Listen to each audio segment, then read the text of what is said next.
pense que dans ce pays, depuis 1945, il y a toujours des gens qui roulent pour les autres.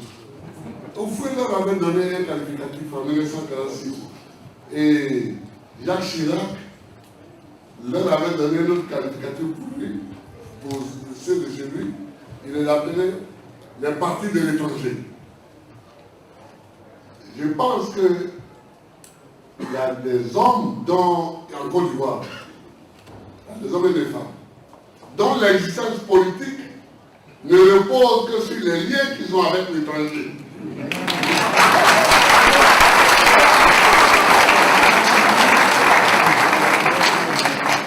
Moi, mes liens reposent avant tout sur les liens que j'ai avec la mer musicienne, la terre de Côte d'Ivoire et ses habitants. La réalité de chaque chose réside dans sa manifestation extérieure. Ces gros titres de journaux disent bien ce qu'ils veulent dire, mais toute ressemblance avec des personnages connus ne peut être que le fruit d'une imagination diabolique. Chacun sait aujourd'hui qu'on ne fait pas de la politique pour les Ivoiriens en s'appuyant sur des forces mal définies et forcément malfaisantes. Et les Ivoiriens savent maintenant qu'à dépendre du bon vouloir d'un pays étranger ou d'une institution financière au nom prestigieux, on court le risque d'être sacrifiés le jour où leurs intérêts ont changé.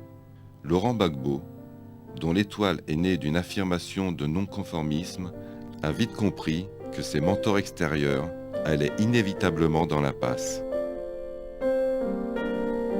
Certaines institutions financières internationales ont voulu précipiter cette rupture en imposant à la tête des États des cadres des institutions financières internationales.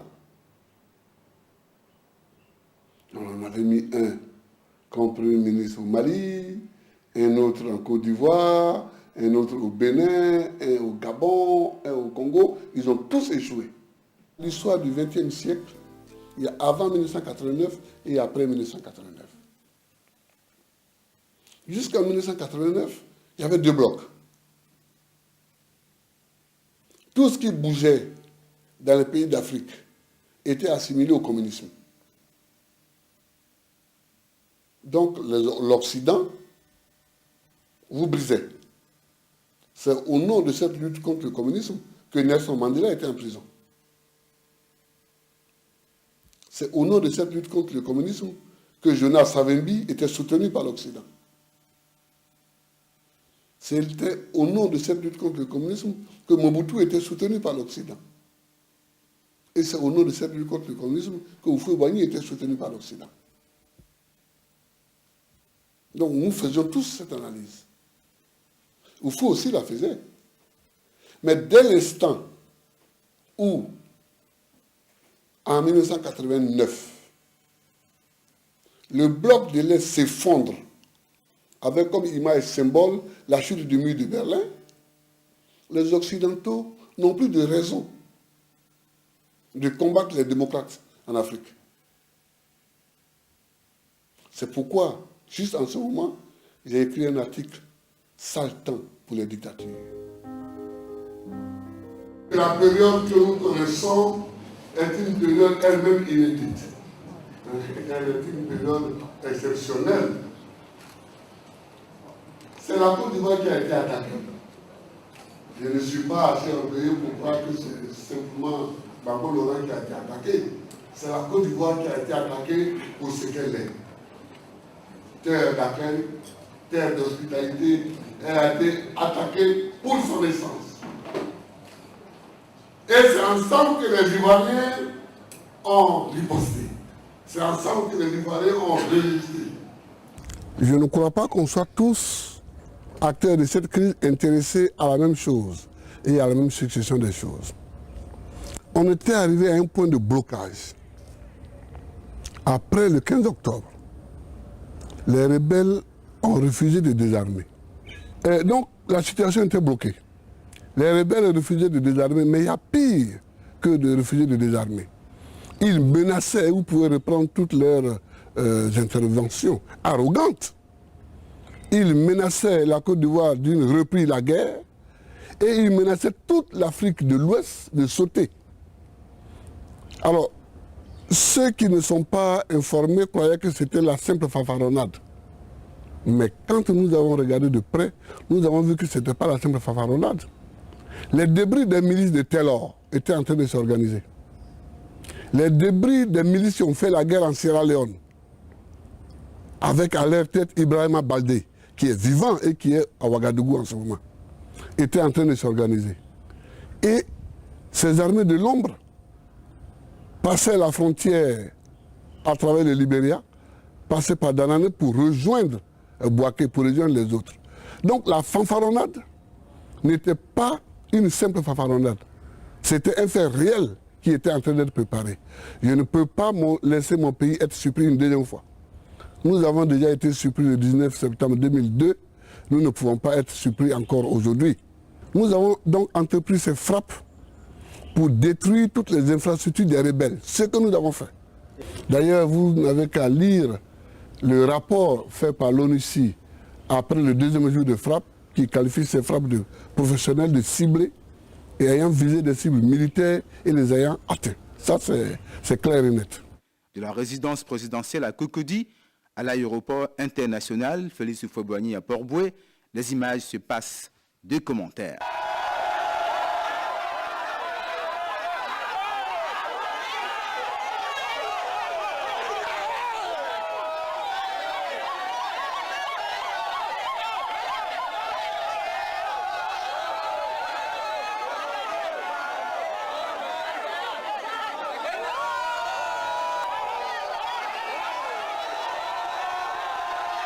Pas non plus de commentaires si le président part en France par Air France. C'est sans doute le moyen le plus franc pour arriver en France. C'est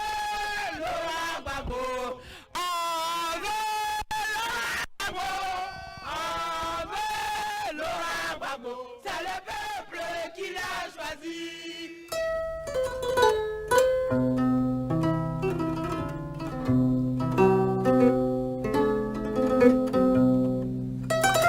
On a appris a posteriori que le voyage du président de la République à Paris était condamné à l'échec. Dieu merci, Laurent Gbagbo n'en avait pas eu l'initiative. Et sa position avait été rendue inconfortable à dessein. Mais ses adversaires, les adversaires de la Côte d'Ivoire, ce sont toujours les mêmes, n'avaient pas intégré l'idée que mieux que personne, Laurent Gbagbo savait se battre avec les circonstances. Et qu'il savait aussi, par des formations professionnelles, que c'est une des lois de l'histoire, que tous les moments de doute et de difficultés majeures pour un pays ont toujours été suivis de périodes de renaissance. Le président était malgré tout prêt à tous les sacrifices pour être le porteur de cette espérance.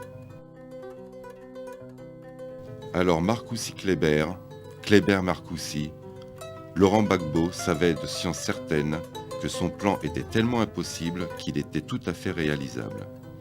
Et il l'a réalisé. On n'a plus parlé de Marcoussis ni de Kléber, mais de Yamoussoukro et de Ouagadougou. Ce par quoi tous les sceptiques ont été ramenés à la raison.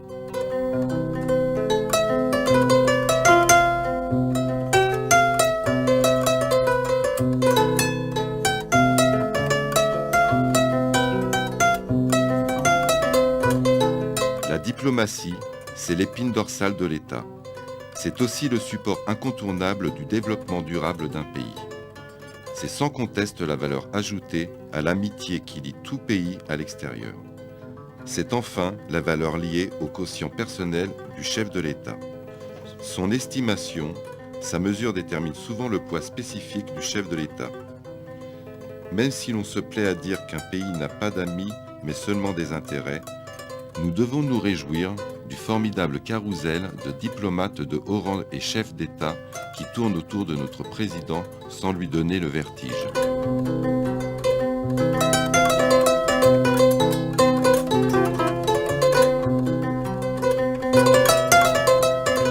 Aucun chef d'État ne peut aujourd'hui se permettre de négliger sa diplomatie et ses diplomates. Laurent Gbagbo n'était pas chef de l'État, qu'il avait déjà compris comment fonctionnait le monde. Il nous en fait ici une brillante démonstration. Nous sommes en 1992. Au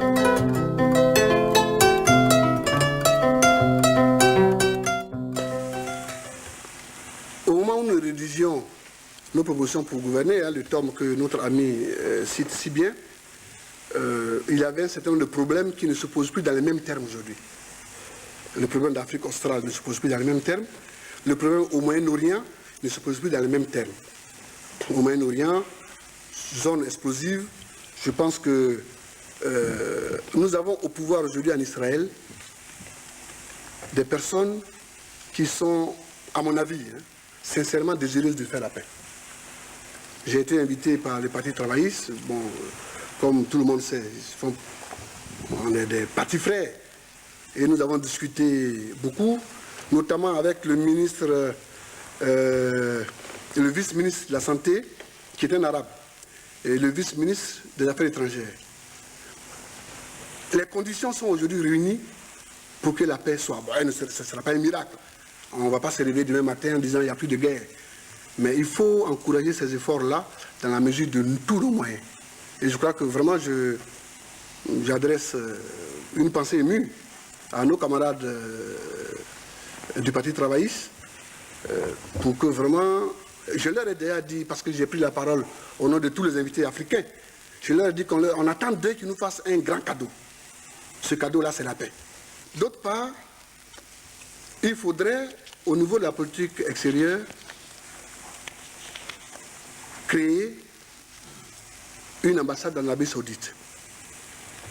Là, nous en avons parlé avec le ministre Amara ici, quand nous sommes revenus de Touba et de Guinée. Le Vatican est représenté ici, l'Italie aussi. Bon, les chrétiens peuvent aller, la France avec Lourdes, les chrétiens peuvent aller dans leur lieu saint, disons, assez facilement.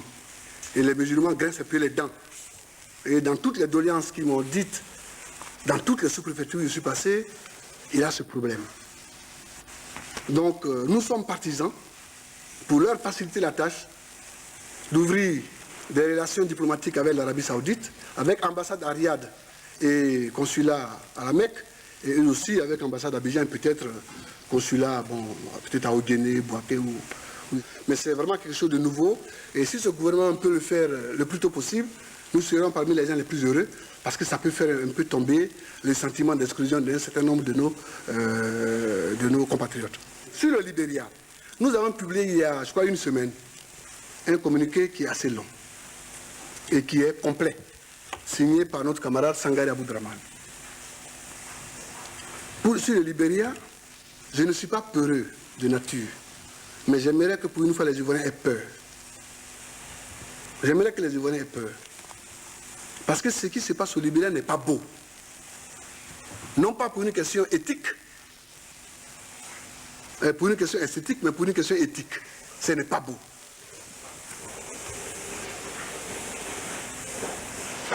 Ce qui se passe au Libéria n'est pas beau parce que nous avons une guerre civile qui met aux prises deux ethnies. Et ces deux ethnies se retrouvent ici. Il faut que nous fassions en sorte que la guerre ne traverse pas nos frontières pour venir ici. Que les réfugiés viennent, qu'on s'en occupe, c'est un acte humanitaire qu'aucun État civilisé ne pourrait s'empêcher de faire. Donc c'est à dire. Et en 90 déjà, en visite à Daloa, Danané et autres, à Bloloquin, nous avons lancé un appel au gouvernement ivoirien pour qu'il prenne en main le dossier libérien et qu'il invite les Libériens à venir se réunir sur le sol ivoirien. Depuis que les réunions ont commencé à Yamoussoukro, nous nous sommes tus, exprès pour ne pas gêner les négociations. Et dernièrement, nous avons parlé parce que les négociations s'enlisaient et on ne voyait pas l'issue. Il semble même ces derniers temps que le feu reprend avec le Comore, etc. Nous sommes pour une solution pacifique à ce conflit.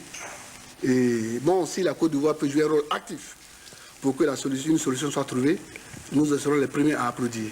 Nous avons demandé dans notre dernier papier que le gouvernement ivoirien fasse en sorte que les rumeurs se taisent. Comprenez? Un peu partout, et même des responsables libériens le disent, que la Côte d'Ivoire serait partisane d'un groupe. Nous ne le disons pas parce que nous n'avons pas les éléments pour le dire. Rien ne démontre aujourd'hui au pays que réellement le gouvernement ivoirien est partie prenante pour tel ou tel groupe. Donc nous demandons au gouvernement ivoirien de continuer les négociations, parce que c'est seulement en continuant les négociations, au vu aussi de tout le monde, que ces rumeurs peuvent se taire. Il y a beaucoup de gens qui s'amusent avec le concept de guerre civile. Ah, on va se battre, ou bien, oui, ils veulent se battre contre nous, donc on va... Bon, il y en a qui s'amusent beaucoup avec la guerre civile. Mon métier fait que je connais un peu l'histoire des guerres civiles. Une guerre civile, on sait où ça commence, on sait quand ça commence. Ça commence souvent sur des idioties, mais on ne sait pas du tout où ça finit.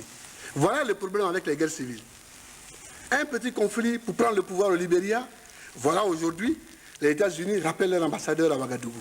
Je ne peux pas juger l'attitude du gouvernement burkinabé parce que ce n'est pas mon rôle à proprement parler. Mais je dis que si les États-Unis le font, ils ont peut-être des raisons de le faire. Et c'est pourquoi je demande à mon gouvernement de faire telle rumeur pour que cette déconvenue-là ne nous arrive pas. Si le gouvernement ivoirien prend des attitudes claires et sans équivoque, il n'y aura pas de problème. Il n'y aura pas de problème. Là aussi, c'est un des points sur lesquels les enfants du pays peuvent se mettre d'accord pour faire les efforts, pour contenir la guerre hors de notre frontière ici.